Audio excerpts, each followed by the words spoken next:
Kwa ufupi tu kueleza kilichotokea leo.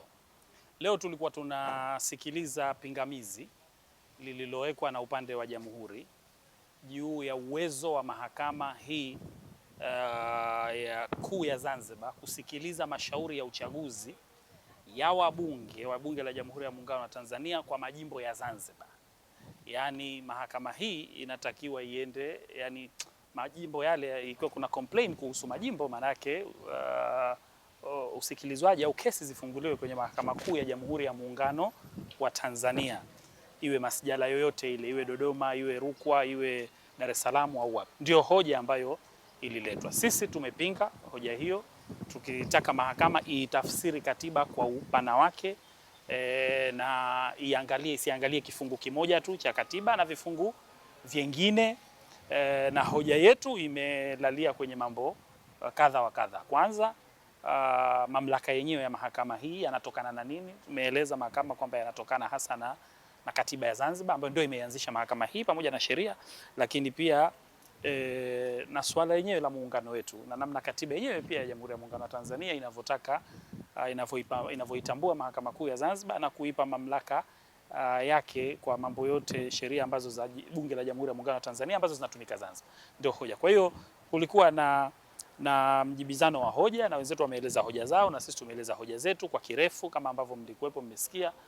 Kwa hiyo kwa sasa kinachosubiriwa ni uamuzi wa mahakama.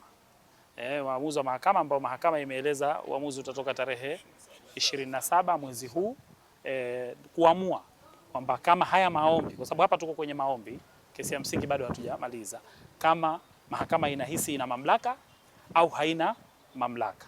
Baada ya hapo tena tutaingia kwenye usikilizaji pia wa maombi kama haya au wasilisho kama hili siku ya pili yake tarehe 28 kwa majimbo ya Pemba. Sasa ndo mahakama itakuja kutupa tafsiri, lakini mgongano wa vifungu vya katiba upo na umekuwepo, na mahakama zetu zilishawahi kutoa kauli kwenye kesi. Ukiangalia kesi ya Seif Sharifu na kesi ya Machano, mahakama ilishasema kwamba kuna mgongano wa vifungu vya katiba yenyewe ya Jamhuri, lakini pia baina yake na katiba ya Zanzibar, na ikizitaka mamlaka kurekebisha hali hiyo, kwa sababu sio kwenye kesi ile ya Seif Sharifu mahakama imetumia neno, mahakama rufaa imetumia neno sio healthy, hauna afya kwa muungano wetu. Kwa hiyo lipo. Sasa ni namna tu mahakama sasa zinazokuja namna watakavyoweza kutafsiri kwao, kwa sababu hali hiyo ipo. Unategemea unaposema Jamhuri ya Muungano ni nini? Jamhuri ya Muungano ni bara au ni Zanzibar pia? Baki tafsiri ya kwamba Jamhuri ya Muungano against what? Against Zanzibar.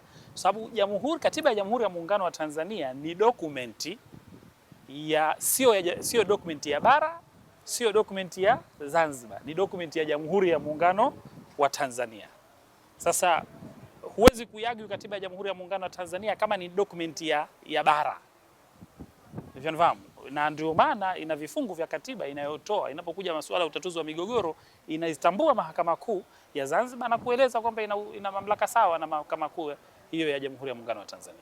Ipo, lakini decisions, unajua sisi wanasheria, jaji mmoja anaitwa Lord Denning wa Uingereza alisema kama wanasayansi kila siku wanatafuta wanatafuta masuluhisho ya matatizo ambayo tayari yalikuwepo, maanake wanasheria hawawezi kusema kwamba kwa sababu hili fulani alishagundua baskeli ya miti basi mwingine hawezi tena kugundua baskeli ya chuma.